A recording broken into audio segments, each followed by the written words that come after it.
Boeing company کی بربادی کا عمل 5 جنوری 2024 سے شروع ہوا جب الاسکن ایئر لائن کے ایک ایئر کرافٹ بوئنگ 737 میکس کا ایمرجنسی ایگزٹ ڈور ہوا میں ہی نکل گیا۔ اس دوران جہاز میں ایمرجنسی ڈکلیئر ہو گئی، آکسیجن ماسک نکل آئے، ہر طرف چیخو پکار، انجن اور تیز ہوا کی آوازیں پورے کیبن میں گونج اٹھی۔ یہ ہے پائلٹ اور کنٹرول ٹاور کے درمیان ہونے والی conversation. Yes, we are emergency. We are depressurized. We do need to return back to. We have 177 passengers. With 18-8. آپ کو بتاتے چلیں کہ ہائٹ کے ساتھ ساتھ ایٹماسفیرک پریشر اور ہوا میں آکسیجن کم ہو جاتا ہے، اسی لیے جہاز کے کیبن میں آرٹیفیشل پریشر بھرا جاتا ہے، اور ظاہر ہے جب اس کا دروازہ ہی نکل گیا تو کیبن کا سارا پریشر لیک ہو گیا۔ الاسکن ایئر لائن کی فلائٹ 1282 میں اس وقت 171 پیسنجرز اور 6 کریو ممبرز موجود تھے۔ خوش قسمتی سے جہاز کو تو واپس پورٹ لینڈ انٹرنیشنل ایئرپورٹ پہ لینڈ کروا دیا گیا، اور آسمان سے گرنے والے دروازے نے بھی زمین پر کسی کو نقصان نہیں پہنچایا، لیکن یہ حادثہ نیوز میڈیا کی ہیڈ لائنز بن گیا۔ سب کا ایک ہی سوال تھا کہ بوئنگ جیسی اتنی بڑی اور ریپیوٹیڈ کمپنی کے جہاز کا دروازہ ایسے کیسے نکل سکتا ہے، اور خاص طور پر جب جہاز صرف 2 مہینے پرانا ہو۔ انویسٹیگیشن ہوئی تو معلوم پڑا کہ ایمرجنسی ایگزٹ ڈور کو ایک تو ری انسٹال کیا گیا تھا، اور دوسرا یہ کہ جہاز کی ڈلیوری سے پہلے اس میں 3 نٹ بولٹس نہیں لگائے گئے تھے۔ اس انویسٹیگیشن رپورٹ نے پوری ایئر لائن انڈسٹری میں تہلکہ مچا دیا۔ کیا یہ بوئنگ کی لاپرواہی کا نتیجہ ہے؟ بوئنگ نے خود کو ایک انجینئرنگ فرم سے بزنس ماڈل میں کیسے اور کیوں بدلا؟ اور 2018-19 میں بوئنگ 737 میکس میں ایک چھوٹا سا سافٹ ویئر گلچ 2 بھیانک ایئر کریشز کی وجہ مارچ 2019 کو بول انٹرنیشنل ایئرپورٹ ایتھیوپیا سے کینیا کی طرف اڑان بھرتی ہے۔ صرف 6 منٹوں کے بعد پلین آؤٹ آف کنٹرول ہو گیا اور قریبی گاؤں میں جا کر کریش ہو گیا۔ اس حادثے میں 157 لوگ دنیا سے چلے گئے۔ یہ کوئی اتفاق نہیں تھا کہ یہ ایئر کرافٹ بھی بوئنگ کمپنی کا 737 میکس تھا، سیم جہاز کا ماڈل، اور 5 مہینوں میں دوسرا کریش۔ ٹوٹل 344 قیمتی جانیں ضائع ہو گئیں۔ انویسٹیگیشن میں معلوم پڑا کہ دونوں ایئر کرافٹس کا کریش ہونے سے پہلے بیہیویئر کافی عجیب اور ملتا جلتا تھا۔ انویسٹیگیشن ٹیم نے بوئنگ 737 میکس میں ایک ایسا فلا ڈھونڈ نکالا جس کی وجہ سے یہ دونوں پلین کریش ہوئے تھے۔ یہ فلا کیا تھا، یہ جاننے سے پہلے ہم یہ جانتے ہیں کہ بوئنگ اس لاپرواہ رویے تک پہنچ کیسے گئی۔ بوئنگ کمپنی پہلے صرف ایک انجینئرنگ کمپنی ہوا کرتی تھی۔ 1916 میں ولیم ای بوئنگ نے کمپنی کی بنیاد ڈالی، جو پہلے صرف راکٹس، سیٹلائٹس اور ایئر پلینز کی ڈیزائننگ اور مینوفیکچرنگ کرتے تھے۔ 1969 میں بوئنگ نے اپنا مشہور زمانہ بوئنگ 747 لانچ کیا، جس کو کوئین آف دی اسکائز کا لقب دیا گیا تھا۔ جہاز کا یہ ماڈل ہوائی سفر میں ایک نیا انقلاب لے کر آیا۔ اس وقت یہ کہا جاتا تھا کہ if it's not Boeing, I am not going، یعنی بوئنگ پر لوگوں کو اتنا بھروسہ تھا کہ اس جہاز کے علاوہ لوگ کسی اور میں سفر ہی نہیں کرتے تھے۔ تو آخر ایسا کیا ہوا کہ بوئنگ کا یہ ٹرسٹ لیول اس حد تک گر چکا ہے؟ یہ 2024 میں بوئنگ جہاز کے ساتھ ہوئے حادثات کی ایک لسٹ ہے۔ اس میں صاف صاف دیکھا جا سکتا ہے کہ صرف 2024 جنوری میں ہی بوئنگ کے 5 جہاز چھوٹے بڑے حادثات کی لپیٹ میں آئے ہیں۔ انڈسٹری ایکسپرٹس کا ماننا ہے کہ بوئنگ کی بربادی کا عمل 1997 میں شروع ہوا تھا۔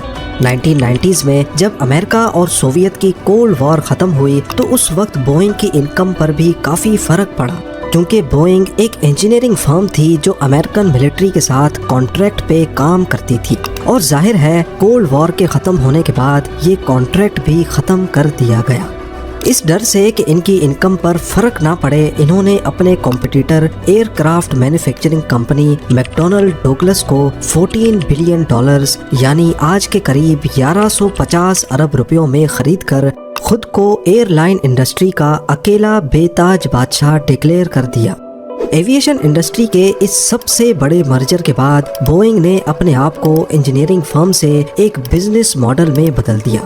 جن کا کام تھا پرفیکٹ جہاز بنانا، وہ اب اسٹاک مارکیٹ میں آ کر اپنے شیئر ہولڈرز کے پروفٹ اور لاس کو دیکھنے میں لگ گئے۔ بوئنگ اپنے کمپٹیٹر میکڈونلڈ ڈوگلس کو خرید کر پوری ایویشن انڈسٹری پر اکیلا راج تو کرنے لگا، لیکن یہ آزادی زیادہ وقت نہ چل سکی۔ 2003 میں بوئنگ کو ٹکر دینے کے لیے European airline manufacturer Airbus میدان میں آ گیا۔ 2010 میں بوئنگ کی سیلز کو ایک زوردار جھٹکا لگا جب ایئر بس نے اپنا A320 نیو لانچ کیا۔ یہ ماڈل ایئر بس نے خاص مارکیٹ کی ڈیمانڈز کو دیکھتے ہوئے ڈیزائن کیا تھا۔ اس کا انجن خاص طور پر فیول ایفیشنٹ بنایا گیا تھا، یعنی یہ کم فیول میں زیادہ ڈسٹینس کور کر لیتا تھا۔ اسی سال کے دسمبر میں ایئر بس A320 نیو کے 667 یونٹس صرف ایک ہی ہفتے میں بک گئے۔ ایئر بس کی اس کامیابی نے بوئنگ کے پیروں تلے زمین ہی کھسکا دی۔ وہ بوئنگ جو پچھلی کئی دہائیوں سے اس انڈسٹری پر اکیلا راج کر رہا تھا، اس کو اتنے آرڈرز پورے سال میں نہیں ملتے تھے۔ اگلے سال یعنی 2011 میں بوئنگ نے ایک نیا جہاز 737 میکس کے نام سے لانچ کر دیا۔ یہ ایئر بس A320 نیو کی ٹکر میں لانچ کیا گیا تھا۔ بوئنگ کے اس قدم نے ایئر لائن انڈسٹری میں اپنی عزت تو بچا لی، لیکن یہ وہی جہاز کا ماڈل تھا جس کا 2018 اور 19 میں بھیانک کریش ہوا۔ اصل میں ہڑبڑاہٹ میں آ کر ایئر بس سے مارکیٹ شیئر واپس لینے کے چکر میں بوئنگ یہاں ایک بہت بڑی غلطی کر بیٹھا۔ بوئنگ کو یہ نیا جہاز لانچ کرنے کی بہت جلدی تھی۔ انہوں نے اس نئے جہاز میں extra fuel efficient engine introduce کروائے، پر مسئلہ یہ تھا کہ یہ انجن کافی بڑے تھے۔ ہونا تو یہ چاہیے تھا کہ اس نئے انجن کے لیے جہاز کی پوری ڈیزائننگ دوبارہ سے ہوتی، لیکن بوئنگ نے ایسا نہیں کیا۔ جلدی کے چکر میں انہوں نے یہ نیا اور بڑا انجن سالوں پرانے ایئر کرافٹ میں ہی لگا دیا، جس سے انجن کا وزن پلین کے اگلے پورشن میں زیادہ ہو گیا، یعنی اس نئے انجن نے ایئر کرافٹ کی ایرو ڈائنامکس بدل دی۔ سینٹر آف گریوٹی چینج ہونے کی وجہ سے فلائٹ کے دوران کچھ کنڈیشنز میں بوئنگ 737 میکس کی نوز اوپر ہو جاتی تھی۔ اس چیز کو فکس کرنے کے لیے بوئنگ نے ایک نیا سافٹ ویئر بنایا، مینیورنگ کریکٹرسٹکس آگمنٹیشن سسٹم یا پھر MCAS۔ آسان لفظوں میں سمجھا جائے تو یہ سافٹ ویئر ایک سینسر کی مدد سے معلوم کرتا کہ پلین کا اینگل آف اٹیک کیا ہے، یعنی اس کی نوز اوپر ہے یا نیچے۔ اس سینسر کو اینگل آف اٹیک سینسر کہتے ہیں۔ اگر نوز ضرورت سے زیادہ اوپر ہوتی ہے تو یہ سافٹ ویئر آٹومیٹیکلی ایلیویٹرز کو ڈاؤن کر کے جہاز کی نوز کو خود بخود بنا پائلٹ کے ان پٹ کے نیچے کر دیتا ہے۔ یہ ایک نیا سسٹم تھا جو اس سے پہلے ماڈلز میں انٹروڈیوس نہیں کروایا گیا تھا۔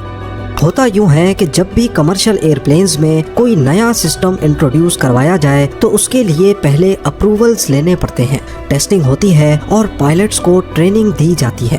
اس ٹریننگ میں وقت اور پیسہ دونوں بہت زیادہ لگتے ہیں، پر کیونکہ ان کو بہت جلدی تھی تو انہوں نے MCAS کے بارے میں نہ ہی ایئر لائنز کو کچھ بتایا، نہ ہی پائلٹس کو، اور نہ ہی فیڈرل ایویشن ایڈمنسٹریشن کو، جو کہ ایک ریگولیٹری باڈی ہے۔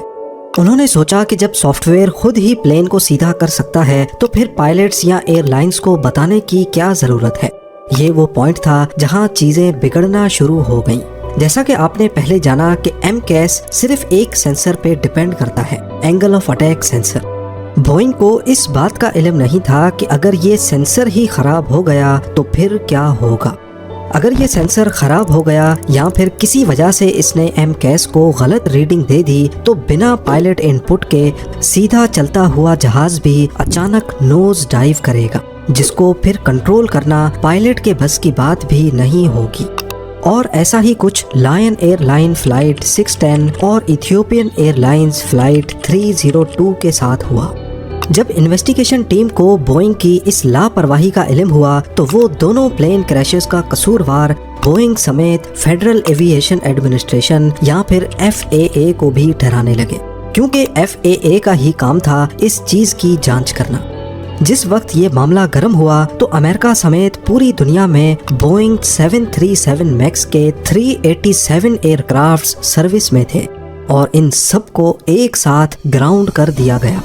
یہ ایک بہت بڑی خبر تھی۔ اس کے نتیجے میں ایک طرف بوئنگ کی اسٹاک پرائس گر گئی اور ان کو 20 ارب ڈالرز کا گھاٹا ہوا، وہیں بوئنگ کے خلاف کورٹ نے FAA کو دھوکے میں رکھنے پر 2.5 ارب ڈالرز کا جرمانہ الگ سے لگایا۔ بوئنگ کو ایکسپوز کرنے میں سب سے بڑا ہاتھ ان کے اپنے امپلائیز کا ہی رہا ہے۔